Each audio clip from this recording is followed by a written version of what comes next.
નમસ્કાર દર્શક મિત્રો, સ્વાગત છે તમારું ગુજરાત માહિતી યુટ્યુબ ચેનલમાં। આજના તાજા અને મહત્વના આપ સૌનો ઉપયોગી એવા 20 મોટા સમાચાર વિશે વિડીયોમાં આગળ વાત કરીશું, તો છેલ્લે સુધી જોતા રહેજો। આજના સૌથી પહેલા સમાચાર વિશે વાત કરીએ તો તહેવારો પૂર્વે ખાદ્ય તેલના ભાવમાં ભડકો થયો છે। હવે તહેવારોની સિઝન શરૂ થવા જઈ રહી છે, ત્યારે દર વર્ષની જેમ તહેવારો પહેલા ખાદ્ય તેલના ભાવમાં વધારો થયો છે। ઉલ્લેખનીય છે કે એક મહિનામાં સિંગ તેલના ભાવમાં 70 રૂપિયાનો વધારો થયો છે। આ સાથે જ સિંગ તેલના ડબ્બાનો ભાવ 2435થી 2485 રૂપિયા થયા છે, જ્યારે કપાસિયા તેલના ડબ્બામાં ₹110નો વધારો નોંધાયો છે। કપાસિયા તેલના ડબ્બાનો ભાવ 2270 રૂપિયાથી લઈને 2320 રૂપિયા પહોંચ્યો છે।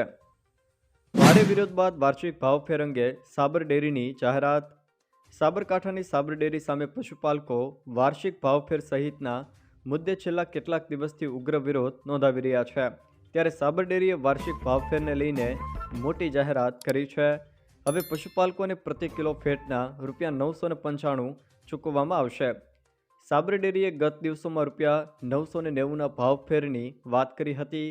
આમ છતાં પશુપાલકોનો વિરોધ યથાવત રહેતા પ્રતિ કિલો ફેટે વધુ ₹5નો વધારો કરાયો છે। અગાઉ ₹960 મુજબ એડવાન્સ ભાવફેર ચૂકવાયો હતો, જોકે હવે બાકીના ₹35નો ભાવફેર સાધારણ સભા બાદ ચૂકવવામાં આવશે। ભાવફેરની રકમ એડવાન્સ પેમેન્ટની જેમ જ ચૂકવવામાં આવશે। આમ વિરોધ અને આંદોલન બાદ પશુપાલકોને સફળતા મળી છે। અંબાલાલ પટેલની વરસાદને લઈને મહત્વની આગાહી। અંબાલાલ પટેલે આગાહી કરતા જણાવ્યું છે કે હાલ ગુજરાતમાં ભારે વરસાદની કોઈ સંભાવના નથી। અંબાલાલ પટેલે જણાવ્યું કે હાલ વાવાઝોડાની પણ કોઈ શક્યતા નથી। તેઓએ જણાવ્યું છે કે 23 જુલાઈ બાદ રાજ્યમાં ભારે વરસાદ પડી શકે છે, જોકે 23 જુલાઈ બાદ રાજ્યમાં વરસાદનો જોર વધી શકે છે અને 28 જુલાઈ આસપાસ રાજ્યના કેટલાક વિસ્તારોમાં ભારે વરસાદ પણ વરસી શકે। 28 જુલાઈ આસપાસ પંચમહાલ, વડોદરા, સાબરકાંઠા, અમદાવાદ, ગાંધીનગર અને ખેડામાં ભારે વરસાદની સંભાવના છે। રાજ્યમાં હાલ કોઈ ભારે વરસાદની આગાહી નથી, જોકે કેટલાક વિસ્તારોમાં છૂટોછવાયો વરસાદ રહેશે, કેમ કે બંગાળના ઉપસાગરમાં લો પ્રેશર સર્જાઈ રહ્યું છે, તેથી આ વરસાદની આગાહી છે। ગંભીરા બ્રિજ દુર્ઘટનાને લઈને ગુજરાત હાઈકોર્ટ નારાજ। ગંભીરા બ્રિજ દુર્ઘટનાનો મામલો હાઈકોર્ટે માર્ગ અને મકાન વિભાગની કામગીરીથી નારાજ થઈ છે। હાઈકોર્ટે પુલના ઇન્સ્પેક્શન વિશે કોર્ટે રાજ્ય સરકારને સવાલ કર્યો છે। હાઈકોર્ટે સવાલ કર્યો છે કે ચોમાસા પહેલાં અને પછી ઇન્સ્પેક્શન થવાનું હતું, છતાં કેમ દુર્ઘટના ઘટી। રાજ્ય સરકાર વતીથી એડવોકેટ જનરલે કોર્ટમાં માફી માંગી। અધિકારીઓ રાજ્યના બ્રિજનું ઇન્સ્પેક્શન કરી રહ્યા હોવાનો પણ દાવો કર્યો હતો, જોકે હાઈકોર્ટે કહ્યું હતું કે ચોમાસા પહેલાં કરાયેલા ઇન્સ્પેક્શનમાં બધું બરાબર હતું, તો હવે 133 બ્રિજ રાજ્યના કેમ બંધ કરવા પડ્યા। ગંભીરા બ્રિજ દુર્ઘટના અંગે ગુજરાત હાઈકોર્ટે સરકારની ઝાટકણી કાઢી છે, જોકે સરકાર વતી એડવોકેટ જનરલે માફી માંગી હતી।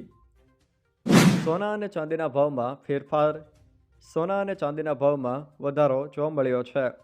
24 કેરેટ સોનું ₹375 વધીને ₹97,828 પ્રતિ 10 ગ્રામ થયું છે, જ્યારે 22 કેરેટ સોનું 10 ગ્રામ દીઠ ₹89,610 થયું છે।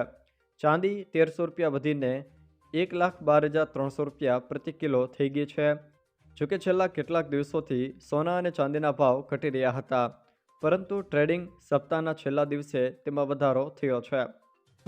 રાજકોટ લોકમેળાને લઈને મોટા સમાચાર। સરકારે થોડી છૂટછાટ સાથે મેળાની પરવાનગીઓ આપી છે। મેળાને લઈને સરકાર દ્વારા નવી SOP જાહેર કરવામાં આવી છે। હવે RCC ફાઉન્ડેશન ફરજિયાત નહીં, સોઇલ ટેસ્ટ માન્ય રહેશે। અન્ય નિર્ણયો સ્થાનિક તંત્ર લઈ શકશે તેવું સૂચન પણ કરવામાં આવ્યું છે, જો કે ઇન્સ્પેક્શન કમિટીમાં વર્ગ 2 કક્ષાના ઇજનેરની નિમણૂક કરવાની રહેશે। ટેમ્પરરી મેળા માટે 90 દિવસ માટેનું લાયસન્સ મળી શકશે। રોંગ સાઇડ ડ્રાઇવિંગ બદલ સપ્તાહ માટે વાહન જપ્ત કરો, હાઈકોર્ટ। બેફામ ટ્રાફિક, આડેધડ પાર્કિંગ, બિસ્માર રસ્તા અને રખડતા ઢોરના મુદ્દે કન્ટેમ્પ્ટ ઓફ કોર્ટના કેસની સુનાવણીમાં હાઈકોર્ટના જસ્ટિસ ES સુપૈયા અને જસ્ટિસ RT વાચાણીની ખંડપીઠે પોલીસ વિભાગ અને રાજ્ય સરકારનો ભારે ઉધડો લીધો હતો। ખંડપીઠે એક તબક્કે સૂચક ટકોર કરી હતી કે રોંગ સાઈડમાં ચલાવનારા વાહનો માટે 1 અઠવાડિયા માટે જપ્ત કરી લો. કાયદાનો કડક અમલ જ પરિસ્થિતિમાં સુધારો કરશે. જોકે નિયમનો ભંગ કરનારા સામે FIR કરવાથી કંઈ નહીં થાય. પેટ્રોલ ડીઝલ સસ્તું થશે, મંત્રીએ આપ્યા સંકેત. પેટ્રોલિયમ મંત્રી હરદીપસિંહ પુરીએ જણાવ્યું હતું કે જો ક્રૂડ ઓઇલના ભાવ પ્રતિ બેરલ $65 પર સ્થિર રહેશે તો આગામી 2 થી 3 મહિનામાં પેટ્રોલ અને ડીઝલના ભાવમાં ઘટાડો પણ થઈ શકે છે. હાલમાં તેલ કંપનીઓ પેટ્રોલ પર ₹12 થી 15 અને ડીઝલ પર ₹6 થી 12 પ્રતિ લીટર નફો કમાઈ રહી છે. જોકે ભૂ રાજકીય તણાવ જેવી અસ્થિર પરિસ્થિતિ ભાવ ઘટાડામાં અવરોધરૂપ પણ બની શકે છે. અશોકભાઈ પટેલની વરસાદને લઈને મહત્વની આગાહી. સૌરાષ્ટ્ર ગુજરાતમાં ચોમાસાની ગતિવિધિ ધીમી પડી છે. જોકે હજુ એકાદ અઠવાડિયા સુધી નબળી જ રહેવાની શક્યતા અશોકભાઈ પટેલ દ્વારા વ્યક્ત કરાય છે. તથા રાજ્યના અમુક દિવસોમાં માત્ર છૂટાછવાયા વરસાદી ઝાપટા પડવાની શક્યતા પણ તેમણે વ્યક્ત કરી છે. તેઓએ તારીખ 24 જુલાઈ સુધીમાં આગાહીમાં કહ્યું છે કે આ દિવસો દરમિયાન ચોમાસું ગતિવિધિ સામાન્ય રીતે નબળી જ રહેવાની સંભાવના છે. કેટલાક દિવસોમાં 5 થી લઈને 20 મીમી સુધીના છૂટાછવાયા ઝાપટા કે હળવો મધ્યમ વરસાદ થઈ શકે છે અને અમુક એકલ દોકલ ભાગોમાં 1.5 ઇંચ એટલે કે 35 mm સુધીના વરસાદો વરસી શકે. કેન્દ્ર સરકાર આપશે ₹15,000. બિહારમાં PM મોદીએ કહ્યું કે સરકાર યુવાનોને તેમની પહેલી ખાનગી નોકરી પર 2 હપ્તામાં ₹15,000 આપશે. તે ઉપરાંત નવી નોકરી આપતી કંપનીને દરેક નોકરી માટે ₹3,000 આપશે. આ 1.07 લાખ કરોડની રોજગાર સાથે જોડાયેલ પ્રોત્સાહન એટલે કે ELI યોજના છે, જે તારીખ 1/8/2025 થી 31/7/2027 સુધી ચાલશે. જેમની કંપની ELIમાં નોંધાયેલ છે અને જે પહેલીવાર નોકરી શરૂ કરી રહ્યા છે અને EPFOમાં નોંધાયેલ છે તેમને આ લાભ મળશે. આ લોકોને PM કિસાન યોજનાનો ₹2,000નો 20મો હપ્તો નહીં મળે. એગ્રીસ્ટેક પ્રોજેક્ટ અંતર્ગત ભારત સરકાર અને ગુજરાત સરકારના સંયુક્ત પ્રયાસોથી ફાર્મર રજિસ્ટ્રી એટલે કે ખેડૂત નોંધણી હેઠળ ખેડૂતોને આધાર આઈડીની જેમ ફાર્મર આઈડી પણ મળશે. રાજ્યમાં 15 ઓક્ટોબર 2024થી ખેડૂત નોંધણી શરૂ કરવામાં આવી છે. ભારત સરકારે PM કિસાન યોજનાના ₹2,000ના આગામી હપ્તા માટે ખેડૂતોને આઈ ખેડૂત પોર્ટલ ઉપર ખેડૂત આઈડીની નોંધણી ફરજિયાત કરવામાં કહ્યું છે. આગામી તારીખ 15 જુલાઈ 2025 સુધીમાં ખેડૂતોને ફાર્મર રજિસ્ટ્રેશન કરાવવા તાકીદ પણ કરવામાં આવી છે.